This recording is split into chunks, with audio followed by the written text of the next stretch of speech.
It's your boy Michael Schiro. Michael Schiro. Back with the insane intro!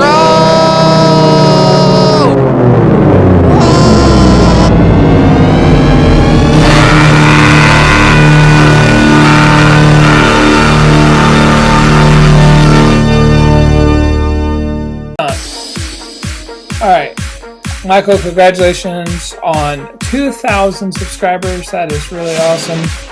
Good for you. The first thing I see is I don't know what your channel's about, even though it's baseball. So I don't really see any baseballs up in your content. I see more video game stuff, maybe some baseball stuff. So it would be nice to kind of know like a sentence or 3 or 4 words to describe what your channel's about so I don't have to guess. People don't like to guess when you're a small channel. If you have 1 million subscribers, it doesn't matter what your banner or your thumbnails are. You have that trust transference and people are going to spend the time to figure out who you are. But without a lot of subscribers, I think you really need to just spoon feed people and tell them exactly what your channel is about. Also, I would get a lot more consistent with your thumbnails.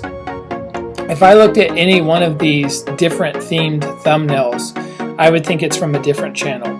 So by using your face or a brand or a color or a shape or a logo, I would tie in all of these thumbnails and make them look very similar so that people know it's your thumbnail and not some other gaming channel's thumbnail. You seem to be just cranking out content like crazy. Like for example, you know, in the last 24 hours, you put up 4 videos. My problem with these last 4 videos is essentially you just haven't spent a lot of time on your titles and tags and descriptions. So they're not going to go very far. You can see they just have a few views. I'm going to sort by your most popular content.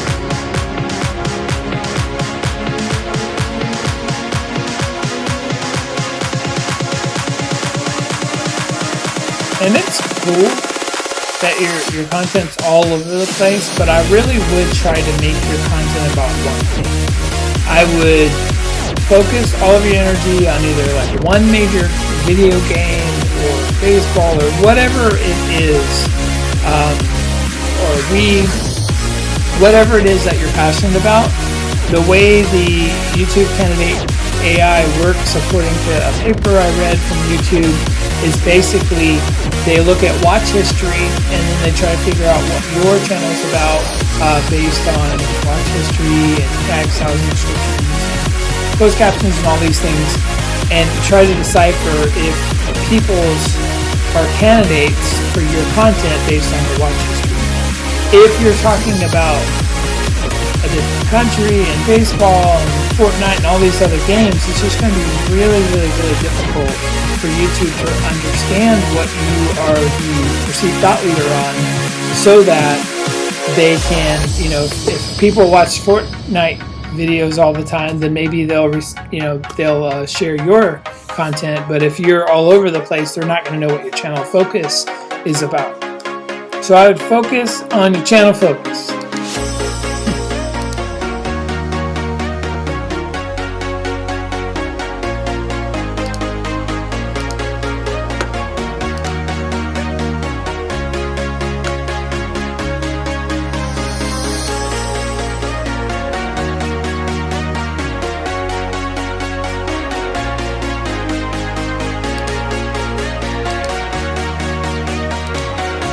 And Michael, I understand your multi-categories. All I can tell you is there are some channels that do well that way, but it's difficult. It is actually difficult. I can tell you from experience, you know, we have billions of views for our customers, and I can tell you that the more focused you are, the more views you typically get. Unless you're a vlog and you build a personality or you're famous and you go that direction. Jack Black just made a gaming channel and already have like 1 million or something subscribers in a few weeks. So there's all kinds of ways to do whatever you want. I have a friend here in town has a channel with 6 million subscribers, and for the first like 7 or 8 years, all they did was hair tutorials. And now they can do whatever they want because they have 6 million subscribers. So my opinion is the more you focus, the more you can do anything you want long term. Peter McKinnon or Ninja or PewDiePie, it doesn't matter what they can do. They can do anything they want because they have an audience. But building an audience is hard, and our recommendation is definitely niching down to one thing. Okay. Which is Michael Schiro. Sorry if I pronounced your name incorrectly there. You have 2,000 subscribers.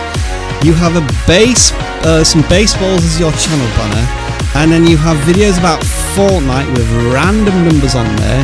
Is that the file name of the recording maybe? And views in the single digits.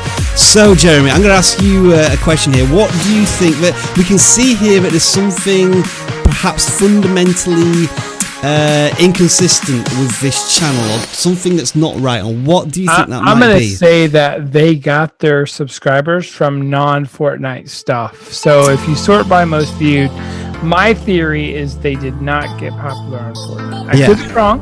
Yep. Could be completely wrong. Okay, but obviously sure. I'm not wrong. No, I'm just kidding. Grand Theft Auto. I'm not even sure what these videos are about. It doesn't look as if those are Fortnite videos. From what I even wonder. Yeah. So to say this channel is confusing is an understatement. Mm-hmm. We know a lot about YouTube games anyways, what's popular on YouTube. I'm not going to say I'm a gamer, but I don't know what the show's about. I don't know if it's about Fortnite. I don't know if it's about baseball. I don't know if it's about other games that you got popular 4 years ago. Obviously, I'm not a big fan of the titles. Because you're just using, it seems to be whatever's generating with the videos you're making. Yeah, perhaps a live stream taken from somewhere else, maybe like a console recording that gives you a file name and then you just put it on YouTube perhaps. A massive amount of content here. This is just content in the last week, so it's probably not worth pushing out all of this content because whether it's confusing your current subscribers, like a week ago you were getting views in the double digits. I mean this is something super simple here, but when the video creator spends a bit of time creating titles, we're getting views in the double digits and the hundreds, whereas if you put no effort into the titles, we get absolutely no views. So it's one of these 101 rules of YouTube is create a title of some kind to help your audience educate what the video is going to be about. I'm just trying to find when was the last sort of semi-successful video with a few hundred views. I mean, there's some stuff about here about weightlifting and dead weighting as well, so all sorts of confusing things here. So let's go back to the very basics here. I think, Jeremy, what do we ask at this point when we see a channel like this?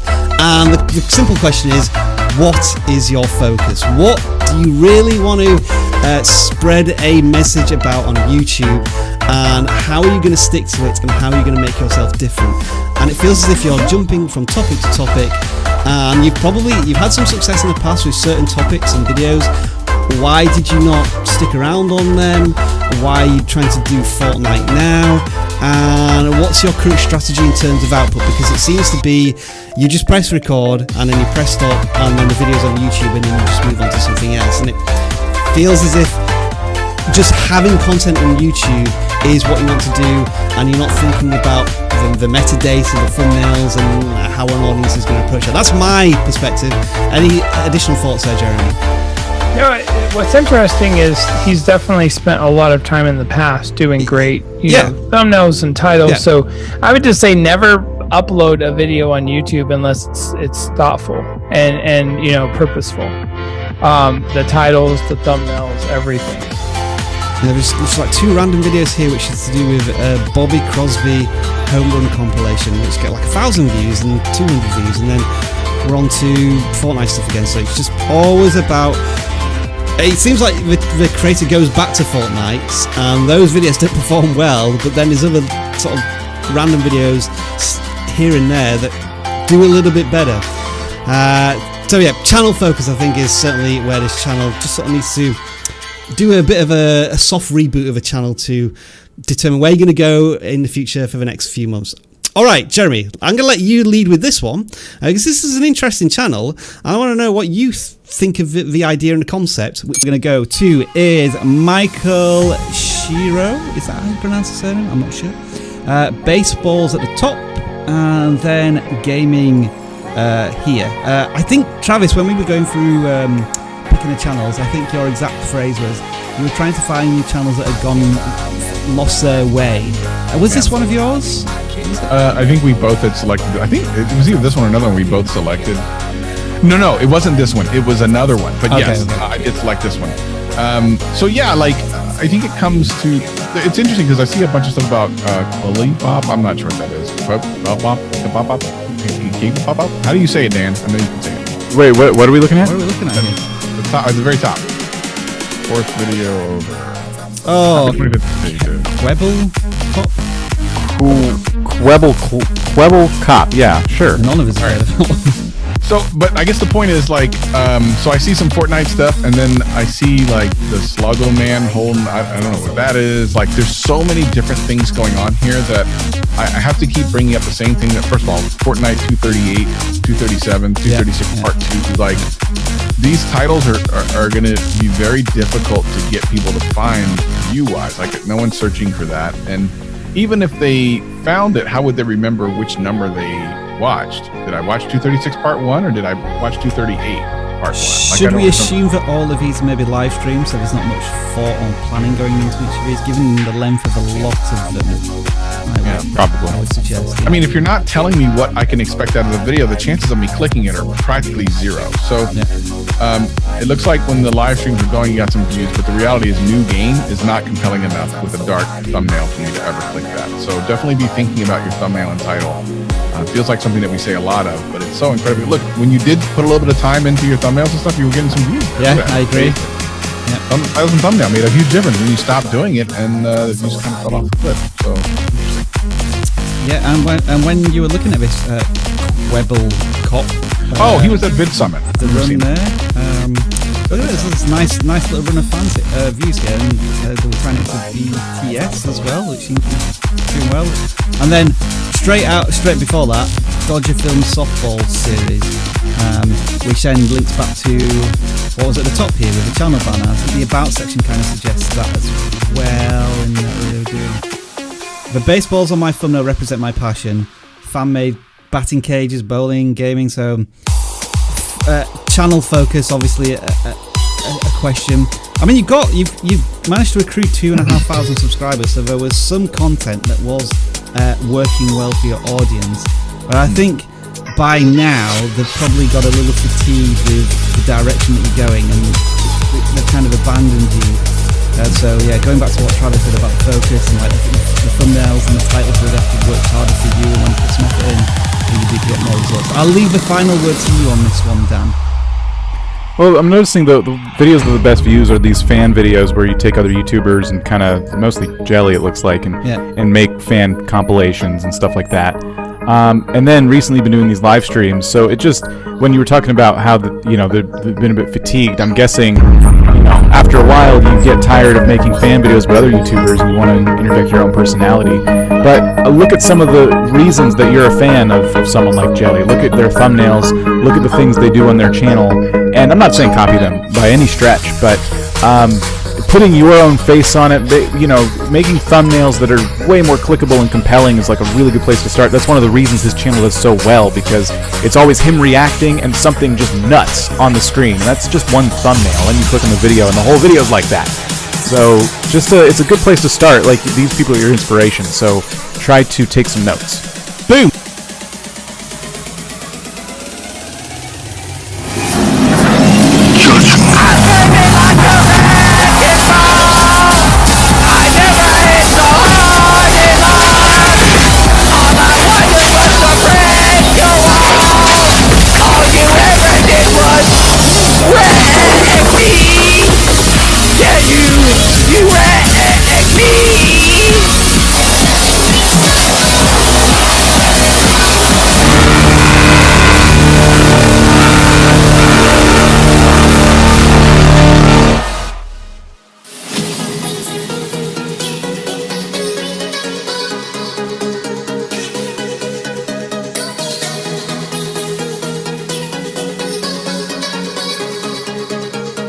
Hope you're still. Michael Schiro, what's up, brother? Your channel got monetization after a period of 9 years. Dude, that's what I'm talking about. Never give up, my friend. Seriously. Keep grinding, keep chipping away your dreams. That's where it's at, bro. Fucking 9 years. That's a grind. That is a grind. It took me 8 years to start popping on YouTube, so you got me beat, man. 9 years. Good for you, dude. Thanks, Jesse.